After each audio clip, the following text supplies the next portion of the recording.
Hi everyone. In this video, I want to show you how to get started with using AI agents in Unreal Engine.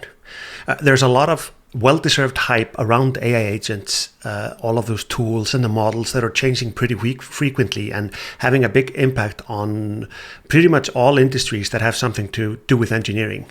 And it might feel like things are moving a little bit faster or much faster than we can actually keep up with. So what I wanted to do is I wanted to give a brief introduction on how to get started doing practical tasks in Unreal Engine with AI agents. I'm pretty sure that these practical things are still going to be valid even if the models change or some of the tools change. And even if it's not valid, you can still this is still good things to know. I also wanted to mention that if you want to dive deeper into the subject and set your project up to benefit from AI agents, then I have a book on the subject that goes much deeper into it. The book is heavily focused on these kind of loops where we learn how to write code, or we learn how to architect our Unreal projects in a way that make the AI agents be able to do much more than maybe in a traditional project. We teach it how to compile the code, we teach it how to run tests, and basically the goal is to design the projects in a way that most of the repetitive work is done by the AI agents, so you, the human, you can actually focus on the creative tasks. So before we go into Unreal Engine, I just want to show you the environment that we're going to be working in. You can use AI agents, you can build them through many tools, but the one that I prefer is through Visual Studio Code. It uses GitHub, so I have a GitHub account, and I have my GitHub account connected with Visual Studio Code. And this is called Copilot through Visual Studio Code. So now I basically just have an empty folder here. This isn't even a project anymore. I have these are the videos that I'm recording right now, and I have a folder here called App. So after you've gone into, if you've activated the AI agent environment, and if you want to do this through Visual Studio Code and GitHub, you can do that through. They have pretty good documentation there. So all you have to do is go here at the top left and say, which says toggle, or top right, which says toggle chat. And I'm just going to do a new chat editor. So that's not what I wanted to do. I'm just going to, here we go. So I just click on it. I really like having my chat editor here in the on the site. So what you have here, this is going to be a list of all of your agent kind of conversations, which are the instructions or the work that you're doing with your agent. You give him a command, and then you continue working with it, and the agent kind of does what you want. So let's just jump in, and I'm going to show you an incredibly simple example, which is we have this environment here, and I'm going to tell the agent. And maybe one last thing before we started, there are a couple of options here at the bottom. I have a couple of models here that I have access to, and these models are basically kind of the brain. This is where the logic happens, and they cost different things, and they have kind of different strengths and weaknesses. So I'm just going to use the Claude Sonnet 4.61, which is a model that I like right now. And then we have we have three modes. We have the agent mode, which is what we're going to be working on. We have the ask mode, which is really good if you want to ask a question about your code base or something like that. And plan, which helps you, makes the agent or makes the kind of the environment try to figure out the steps and answer a bunch of questions before they actually implement. And when I'm working in production, I use this a lot, because then that means that if things are not 100% the way that I wanted, I can course correct before we start modifying code. And lastly, we have where the agent is going to do the running the logic. We're going to be working with local. Background and cloud are a way to run these agents and run these tasks in different environments, like in the cloud and things like that. So I'm going to do the most simple kind of request that I can think of. I'm going to say I'm making an Unreal project under the apps folder. Add a folder for me and a README file telling me that there is an Unreal project there. So this is probably the simplest thing that I can do. I'm just asking you to make a folder and add a file to the folder. So I press enter. You're going to see that the model is going to work on it. It's going to do some reasoning, and that's when it's thinking about what it's going to do. And then it tells me that it created a README here. I can click on it if I want to see what's in it. So here you can see Unreal project. There's an Unreal project located in this folder. And here in the folder structure, you can see that this AI agent has actually created this folder for me. So this is probably the absolute minimal example of what an agent can do. But we have to start somewhere. So the next thing we're going to do is we're going to set up the Unreal project. So let's do something practical in Unreal Engine. So I'm going to start from an empty project. So the important thing here for what we're doing is I'm just going to pick a game. You can obviously pick whatever you want, but for this example, I'm going to pick a game. I'm going to pick a blank project, and the important thing here is it's supposed to be a C++ project.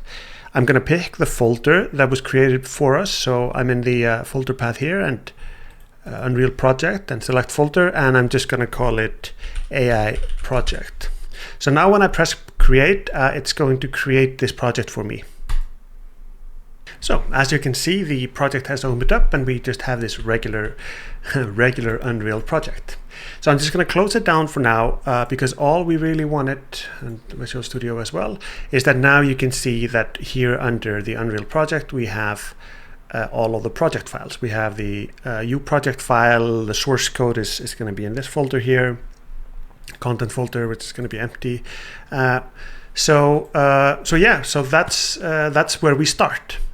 What we want to do is we want to have our AI agent do something with it, and because this is a C++ project, we need to it needs to be compiled anytime that we make a change. So the first thing that we can teach our agent to do is how do we compile the project. We can ask the agent, compile my Unreal project, and it can try to figure it out, but there's a bunch of things that the AI agent is not going to know about your environment, like where is Unreal Engine installed, or are there any special requirements and things like that. So a good thing to do, and basically a critical thing to do, is you need to give your agent some sort of instructions, and this is how you customize the your agent for this environment. So I'm just going to make a new file here at the root of the project, and I'm going to call it AI instructions, and I do this in caps. I don't really know why. I've seen other people do it, and I'm going to put it into the project. So it got created in the wrong place. So now there's an AI instructions file here under the project. And now we need to fill this out. Like, what instructions do we want to give the agent? So I'm going to go to the book, and I'm going to find the area where I give an example of how you create an AI instructions file here.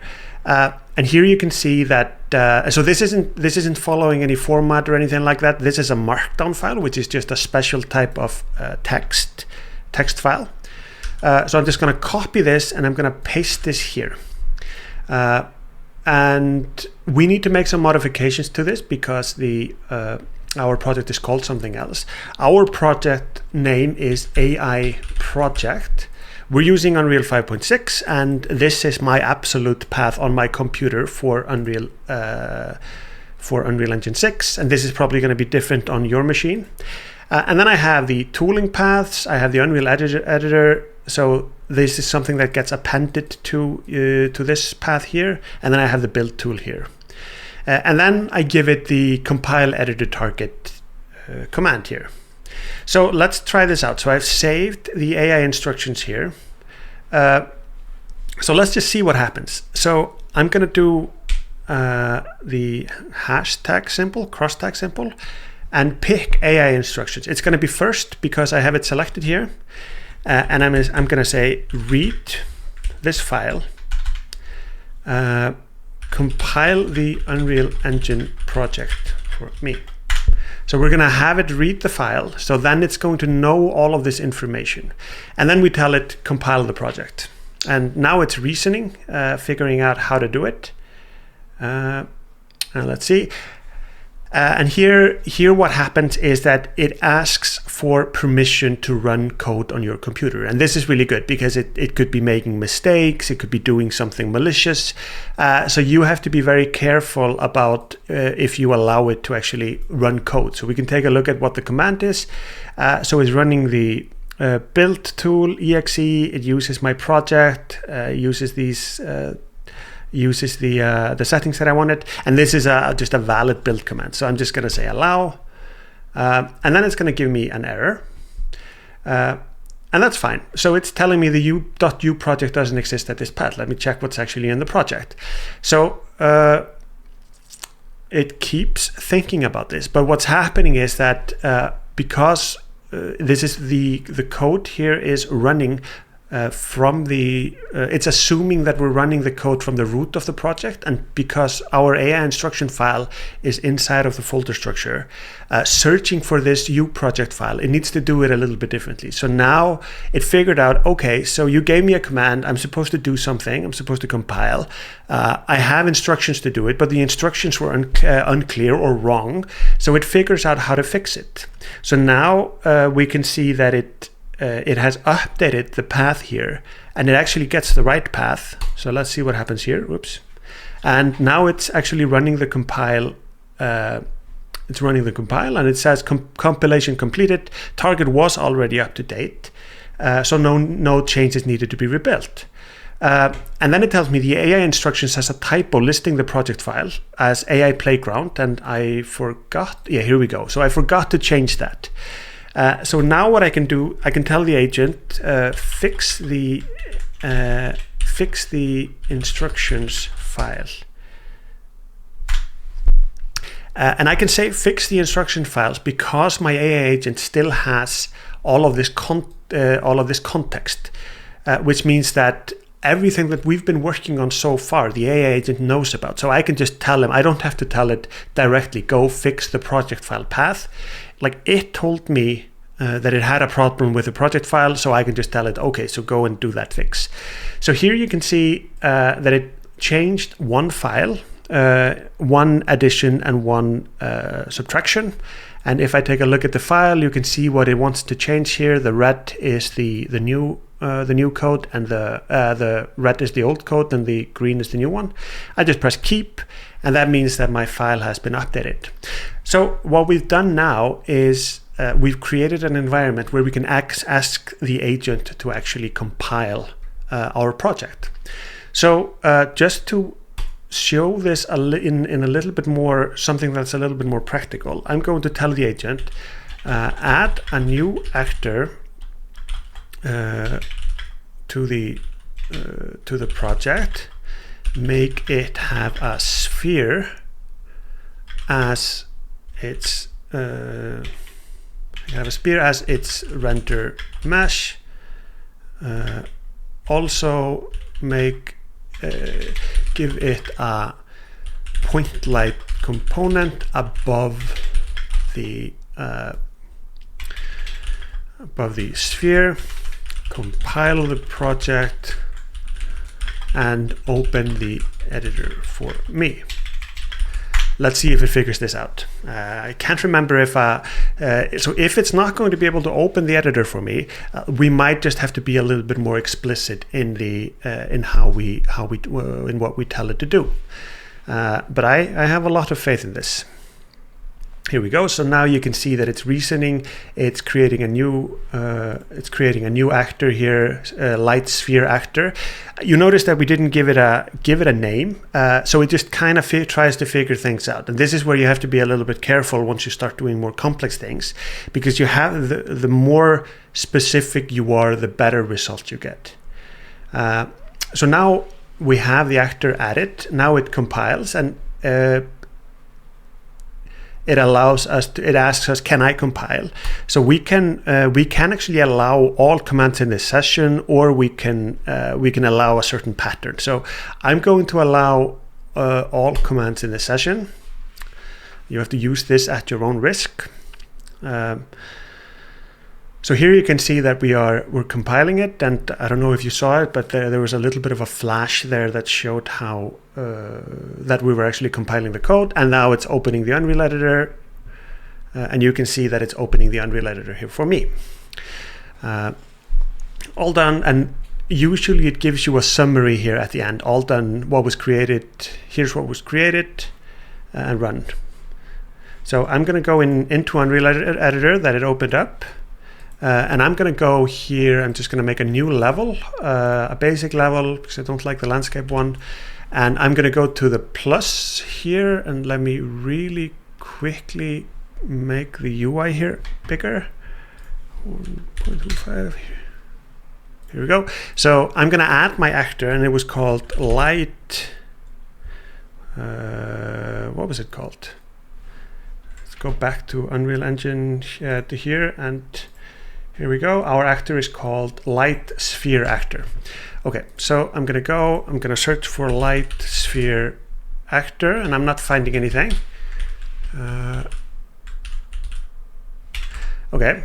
So what we need to do, and this is what I mentioned, why we have to be explicit. So you can tell the agent, I can't see the actor in the world. Make sure that it's placeable. And let's see what it says. And that, so what's gonna, it's gonna review our code here. So this is actually what I originally wanted. I wanted to make sure that the actor was blueprintable so that I can subclass from it. And now I just have to close the editor. So now it's going to give me an error because it's trying to compile while I have the editor open. Now I'm going to tell it, I closed the editor. Please compile and open again. So this is probably a good example of just the type of workflow that you're going to be experiencing, especially when you're beginning and starting out. Like, it is very much about, when you're building up your AI instructions file, these are some of the things that we would like to add. Like, when we add an actor, do we want it to be placeable in the world or not? So I'm going to go here, light. It's not here. I'm going to right click here and see if I can make a blueprint class of it. Here we go. So I have the light sphere actor here. If I open it up, you can see that I have an actor which uses a sphere and has this light here at the top. I probably should have done that first. And if we go back to the new level here and we place it in the world, you can see that it kind of has this cool shadow being cast from it, and this is kind of what I wanted. So this was an example of how you can give your agent a task like this, and how you have to work with it a little bit to get what you want. But ultimately, the more that you kind of train your agent to do these types of things, the better things become. I hope this little example kind of kickstart your journey working with AI agent, and hopefully it demystifies it a little bit. Because AI agent really are just programs. I mean, very complex and capable programs, but you are still the one who are in control, and it's not about just giving an instruction and then seeing what happens and just basically making the agent build your game for you. It is a collaboration. It is working on figuring things out. The agent might not know. The agent doesn't really have any creativity, so you have to inject all of that. So what I've just shown is basically just scratching the surface of this, but it should get you started.